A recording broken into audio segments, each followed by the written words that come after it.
如果仔细对比一下，你就会发现巴西和印度非常像，政府就像个甩手掌柜，社会也撕裂得非常明显。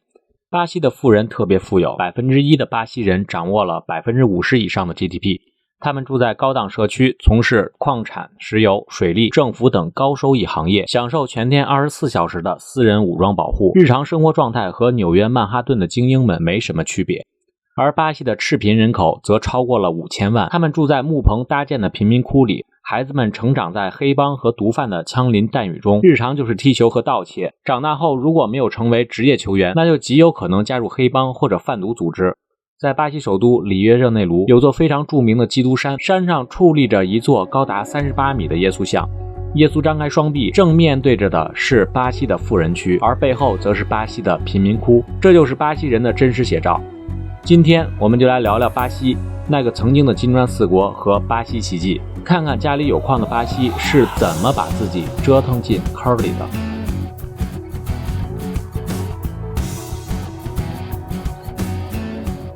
16世纪，葡萄牙人到达南美大陆的时候，看到这里盛产一种名叫巴西木的乔木，于是就管这个地方叫巴西。当时的巴西还是印第安土著的地盘，随后葡萄牙人就用武力说服这些印第安人挖矿种甘蔗。后来葡萄牙人疯狂上产能，人力明显不足，而印第安人头铁又不好管理，于是葡萄牙人就开始从非洲引进劳动力，逐步建立起一个由葡萄牙王室统治的君主立宪制国家——巴西帝国。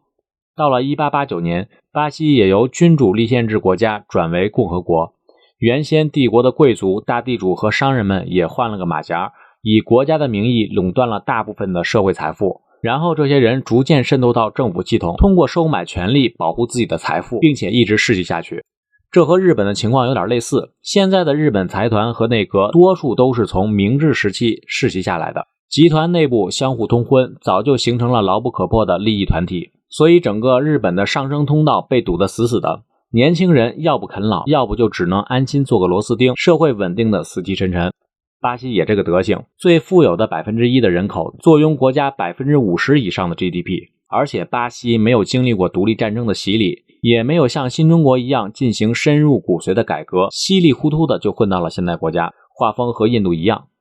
二战期间，整个欧亚大陆打得非常惨，巴西不仅没有遭受战火创伤，还借机完成了经济转型。当时的巴西总统叫瓦尔加斯，这哥们儿既独裁又民粹，私底下和德国纳粹关系也不错，这也是为什么战后很多纳粹高官跑到巴西龟缩的主要原因。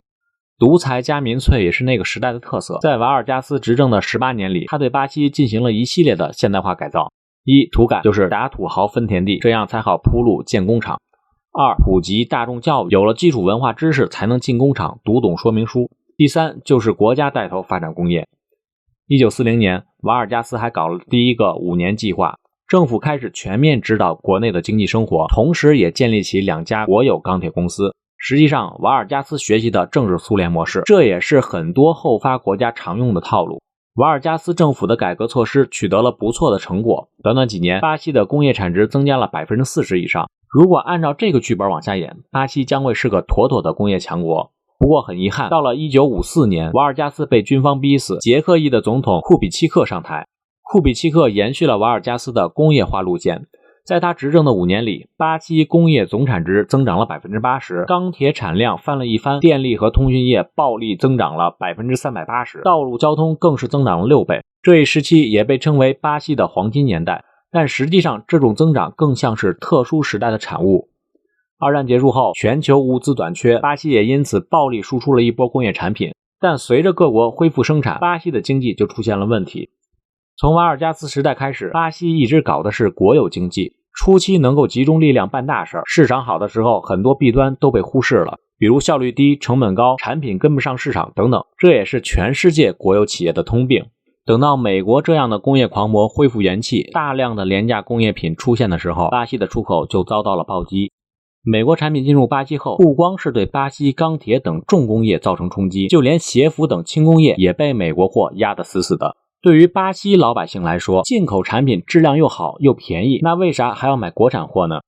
这里咱们要多说一句，10年前欧美天天骂咱们贸易保护，说什么贸易壁垒，但现在却反过来了，贸易保护最积极的换成了美国，而咱们却一直喊着要开放市场。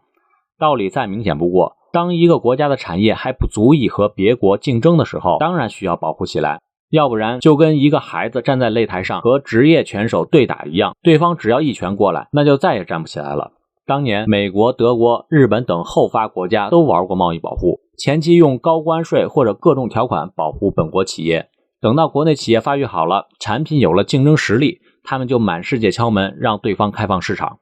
巴西当年很随意，贸易门槛基本没有，大门一开就把洪水猛兽放了进来，随后整个国家经济就陷入滞胀，贸易逆差越来越大。1964年，巴西的军政府上台，当时的贸易逆差已经非常严重了，巴西政府只能通过借债和印钱度日。最终军政府坐不住了，于是就想出了一个进口替代的大战略。首先，限制部分初级产品的进口，然后以优惠价格吸引外资到巴西建厂，这样初级产品就由进口变成了国产。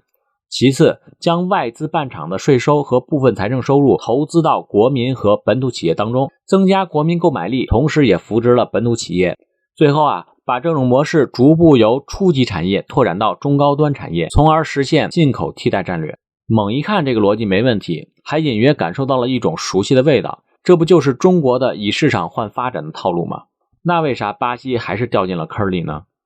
巴西政府从1968年开始实施进口替代战略，在最初的5年里，巴西每年的 GDP 增长超过了 11%， 然而到了70年代，这个模式玩不下去了。首先就是外部环境发生了巨变，1973年第一次石油危机爆发，工业成本大幅上升，这让巴西的制造业遭受了沉重的打击，大量外资也纷纷离场。其次，巴西政府财政收入大幅下降，补贴政策进行不下去了。但问题是，巴西老百姓已经习惯了高福利政策，一旦停止发钱，巴西人很容易暴走。2019年，法国政府就是提高了几块钱油钱，法国人就穿上黄马甲上街打砸，所以高福利一旦开启就很难停下来。军政府为了应对财政赤字，只能玩命印钱，巴西通货膨胀一下子达到了 15%。更为尴尬的是，当时巴西的本土企业还没完成转型，设备刚刚升级了一半，国家的补贴就没了，大量工厂开始倒闭。而这一时期正好是东亚四小龙的黄金年代，奴家文化圈的工人既便宜又耐劳，东亚工厂的生产效率和血汗程度远不是巴西能比的。巴西也因此被亚洲人抢了饭碗，错过了工业化的历史窗口。1985年军政府下台，此时的巴西经济惨不忍睹，年均 GDP 增长不到 3%， 人均收入下降了 6%， 外资占比也从 24% 下降到了 16%， 进口替代战略完败。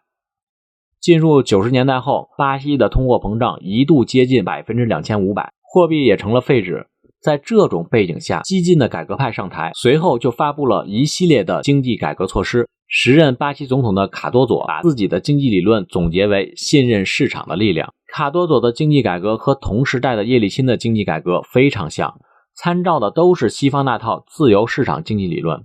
他降低关税，贱卖国有资产，大规模私有化，降低补贴，还把货币和美元直接挂钩。经过卡多佐一顿骚操，巴西的经济没看到什么效果，倒是培养出不少的经济寡头。这些人在私有化的进程中和政府官员相互勾结，很快掌握了石油、矿产、电力等躺赚的行业。而且卡多佐的运气也不太好，刚看到经济复苏，就遇到了1998年的亚洲金融危机，巴西也被波及，因此卡多佐政府的账面非常难看。卡多佐也在2002年被左翼政党拉下马。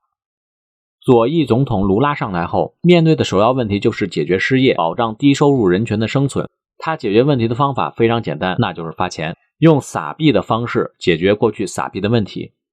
当年军政府也是这么操作的，最后把国家玩坏了。卢拉当然知道这段历史，他也非常清楚军政府撒币存在一个先天性缺陷，那就是工业化本质上是密集资本增值的一个过程，每一个环节都要烧掉天量的资金。